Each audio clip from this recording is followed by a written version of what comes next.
Welcome to Hollywood Graveyard, where we set out to remember and celebrate the lives of those who lived to entertain us by visiting their final resting places. Today we're heading back to Westwood Village Memorial Park, where we'll find such stars as Hugh Hefner, Virginia Fox, Richard Conte, and many more. Join us, won't you?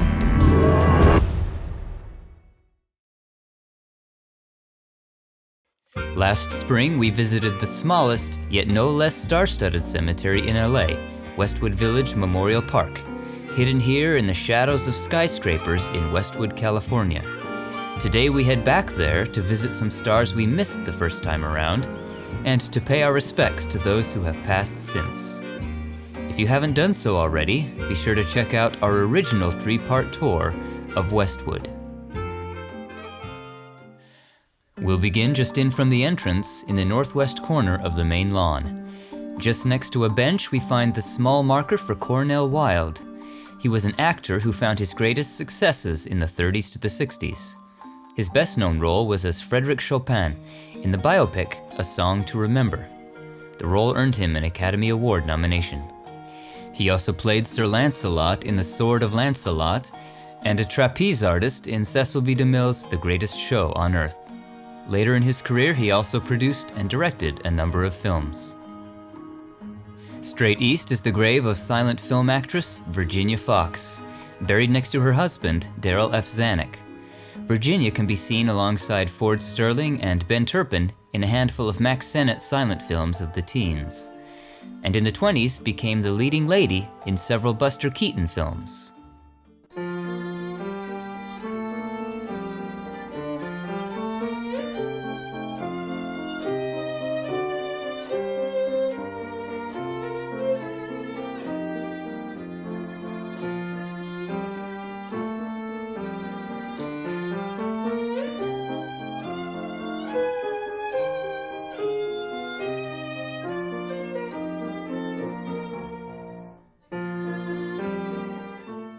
After marrying Zanuck, she retired from acting, but was known as a behind-the-scenes influence on her husband at the studio that would become 20th Century Fox.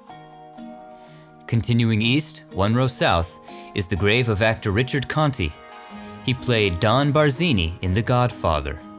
He was first considered for the title role, but when that went to Marlon Brando, Conte was cast as his rival.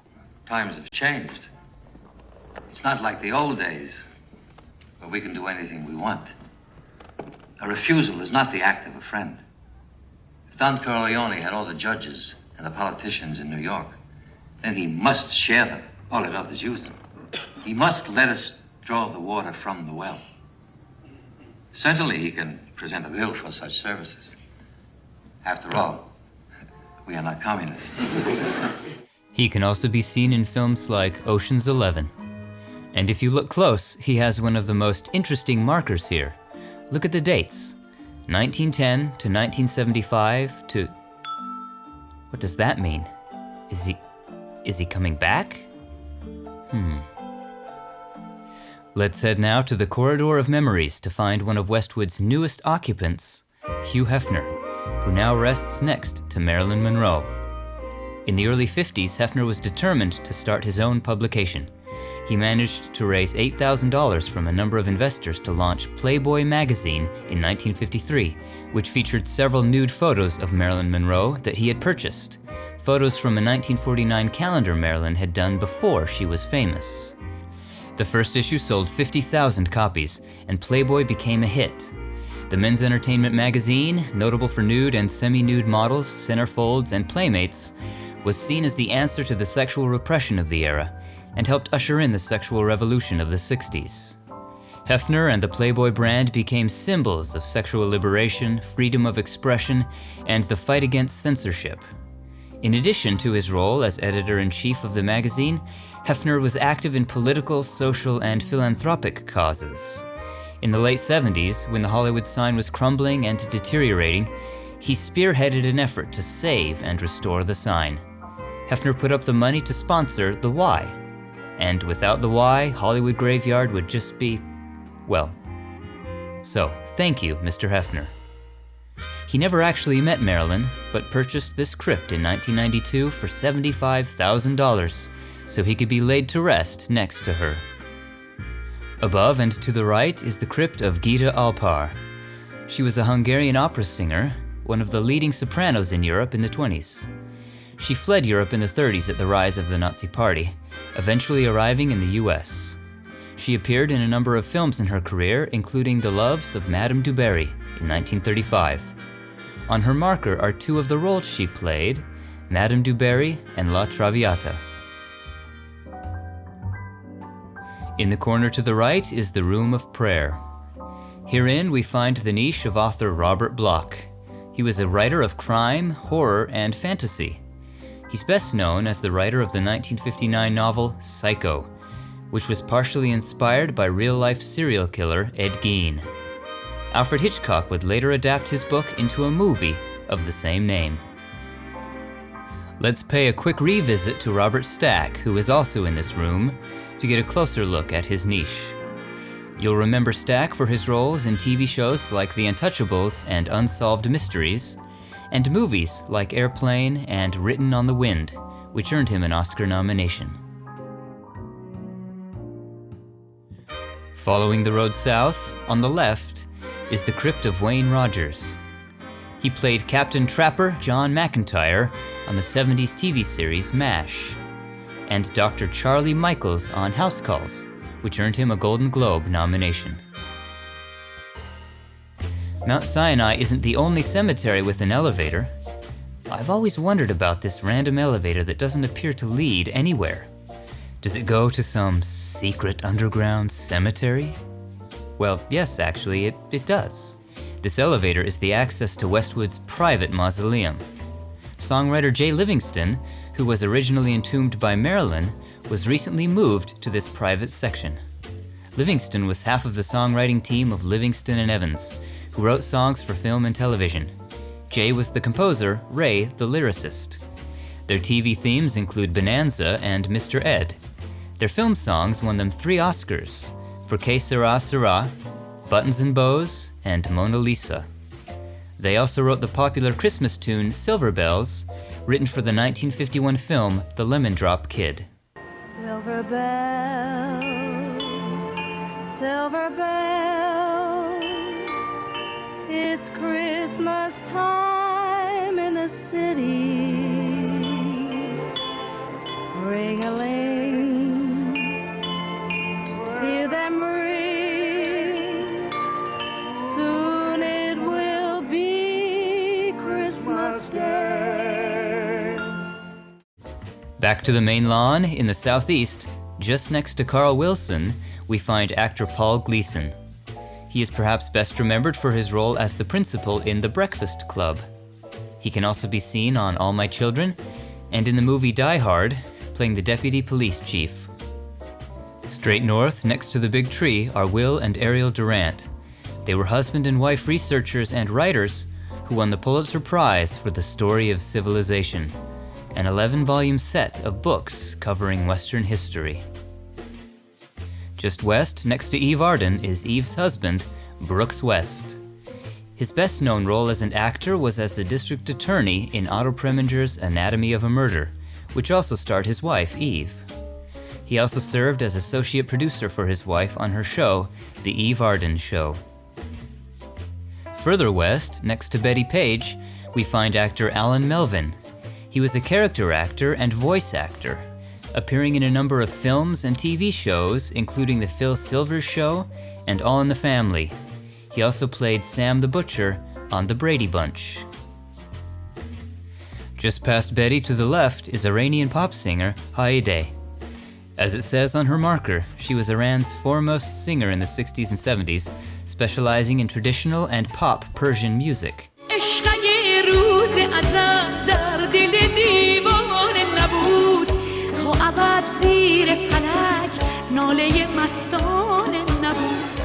She moved to LA in the early 80s and found renewed success here among the growing population of Iranians who were leaving Iran after the Iranian Revolution in 1979. She was just 47 when she died of a heart attack. Let's head now to the garden area to the south. Along this pathway on the right, we find composer Jack Elliot. He wrote and co-wrote themes for a number of television shows, including Barney Miller, Charlie's Angels, and Night Court.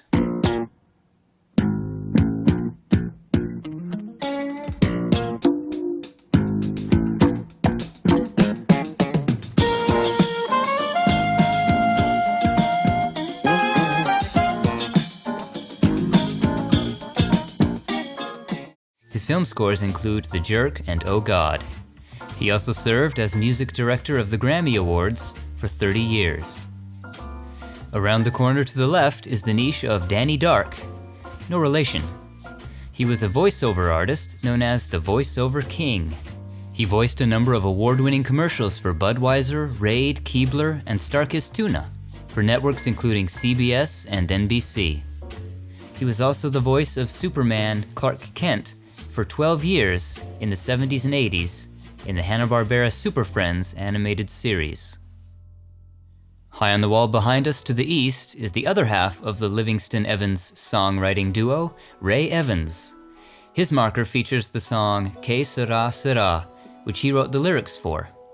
It was written for the Hitchcock film The Man Who Knew Too Much, and is the song most closely associated with Doris Day. Que sera, sera, whatever will be, will be. His wife's marker features another of their popular songs, Mona Lisa. Following this walkway around to the right, we find the niche of Lloyd Bochner. He was an actor whose films include Point Blank and Naked Gun 2.5. His TV roles include Dynasty and The Twilight Zone. In fact, one of his most memorable roles was in the iconic Twilight Zone episode, To Serve Man. If you haven't seen this episode yet, spoiler alert. Don't get on that ship!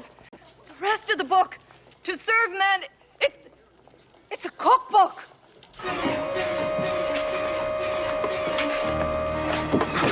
No! No!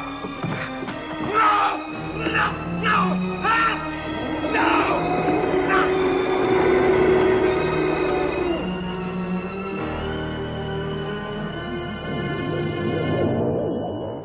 Let's revisit the O'Connor plot just west of here.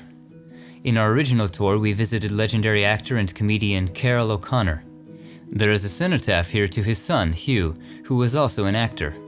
He starred alongside his father as Lieutenant Jameson in the long-running TV series In the Heat of the Night. He struggled with drug addiction, and in 1995 decided to take his own life at the age of 32. Hugh is not here. He is entombed in Rome, Italy. Back to the main lawn, on the south next to the road, is musician Ray Conniff. He was a popular band leader and jazz arranger in the 50s and 60s who made dozens of records and sold around 70 million albums in his career. His biggest hit is featured right on his marker, an arrangement of Laura's theme from Dr. Zhivago, Somewhere My Love. Let's head to the cluster of small graves to the west. Here we find another legendary composer, Milton Ager. He began his career accompanying silent films on the piano, and during World War I, he served as a morale officer. It was a fitting role for the man whose biggest hit, featured right here on his marker, was Happy Days Are Here Again, a tune that would help boost the morale of a nation that in years to follow would face a Great Depression and another World War. Happy days are here again, the skies above are clear again. Other hits include Ain't She Sweet. If you're a fan of King Kong, you may know our next couple. Ruth Rose and Ernest Schoedsack were two of the minds behind the origin of Hollywood's favorite great ape. Kong was conceived by explorer and filmmaker Marion C. Cooper, who was friends and collaborators with Schoedsack. They were filming on an expedition to the Galapagos when they met Ruth Rose, who was an official historian for the New York Zoological Society. Ruth and Ernest fell in love and soon married. Ruth then joining Cooper and Schoedsack in their filmmaking adventures. When Cooper began developing the idea for King Kong, he brought on Ernest to co-direct and Ruth to co-write the script.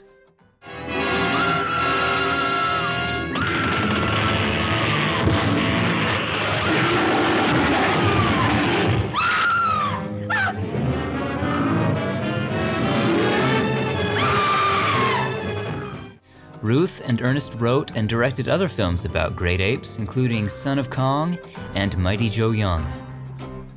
Straight north, at the base of a tree, is the grave of actor Ford Rainey. He played Bisbee Marshall in the original 3:10 to Yuma, and Dr. Mixter in Halloween 2. He became a familiar face in film, TV, and on stage from the 50s all the way to the early 2000s. Finally, we head east to find the grave of filmmaker Frank Tuttle. He directed a number of films from the silent era to his final film in 1959, The Island of Lost Women. His career stalled in the 40s after joining the Communist Party. A decade later, he left the party and named names before the House Un-American Activities Committee during the Red Scare. Perhaps his best-known film is the seminal film noir, 1942's This Gun for Hire, which launched the career of Allan Ladd.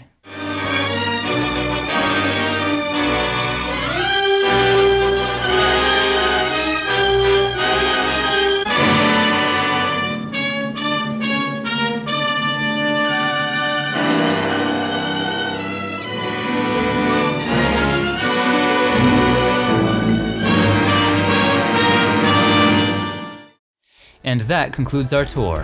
What are some of your favorite memories of the stars we visited today? Share them in the comments below, and be sure to like, share, and subscribe for more famous grave tours. Thanks for watching. We'll see you on the next one. As you wander the grounds of Westwood looking for your favorite stars, be sure to keep your eyes peeled for graves and markers that are interesting for other reasons. Armand Hammer headed up Occidental Petroleum and was the great-grandfather of actor Armie Hammer. In the Sanctuary of Peace are Francis and Sarah Taylor, the parents of Elizabeth Taylor. This bench in front of Marilyn's crypt was donated by fans. This one is just beautifully enigmatic. Dear darling. And this one's being eaten by a tree. And here we find the very first grave at Westwood, belonging to 26-year-old Alice Brown, who died in 1905.